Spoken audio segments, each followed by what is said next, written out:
from plants to animals. The Earth's smallest, most archaic organisms are potentially those beyond our planet's surface. The unifying force between the world millions of years before and the world millions of years hereafter is life. The study of life, of the lives most familiar to us and the lives most foreign to us, is biology.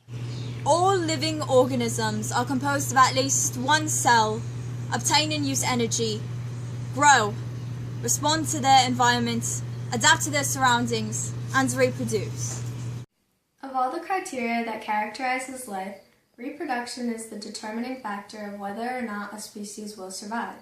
Inheritance of traits, or the passing of DNA from parent to offspring, is essential for the continuation of life.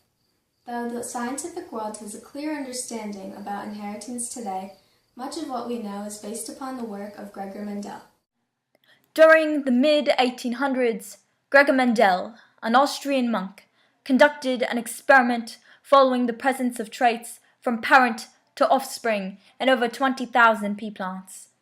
The plants were ideal because they reproduced quickly, their breeding could be easily regulated, and they had 7 characteristics, each with 2 distinct variants.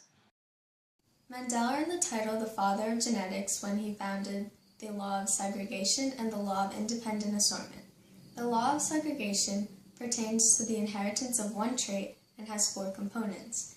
The law of independent assortment focuses on dihybrid crosses, or the inheritance of 2 traits, and it states that the inheritance of one trait has no effect or influence on the inheritance of another. The first part of Mendel's law of segregation establishes the concept of alleles, or alternative versions of a gene that provide the variations of inherited characteristics.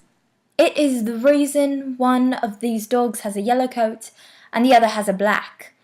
The second part of this law states an organism inherits 2 genes, one from each parent. The third part of this law is the concept of dominant and recessive alleles. If the 2 inherited alleles differ, then the dominant allele is the allele that is expressed in the phenotype, or the physical appearance of an organism. However, if there are 2 recessive alleles in the genotype, which is the genetic composition of the organism, then that will be expressed in the individual. Lastly, alleles are separated during gamete formation.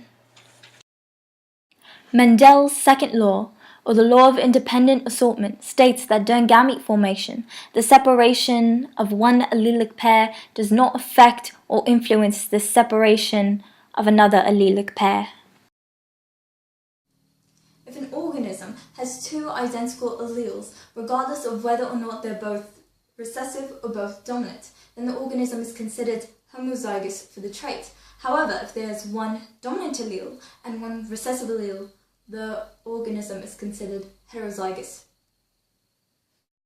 However, there are certain traits that do not adhere to Mendel's laws. For example, the color of a snapdragon is white if it is homozygous recessive, and red if it is homozygous dominant. But when crossbred, the phenotype of the heterozygous offspring is pink, not red. The combination of the 2 differing alleles produced a unique phenotype. However, the alleles have not blended. The offspring of the 2 heterozygous snapdragons expresses white and red phenotypes, as well as the pink. Another trait that does not adhere to Mendelian genetics are blood types. Not only do they have multiple alleles, O, A, and B, but they also exhibit codominance.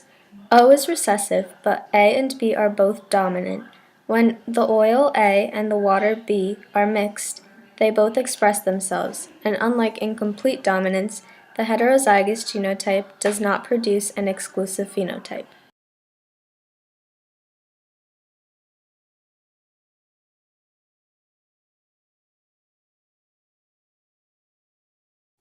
The complexity and diversity of life is made possible by these 2 laws. And the understanding of these 2 principles are thanks to one Austrian monk.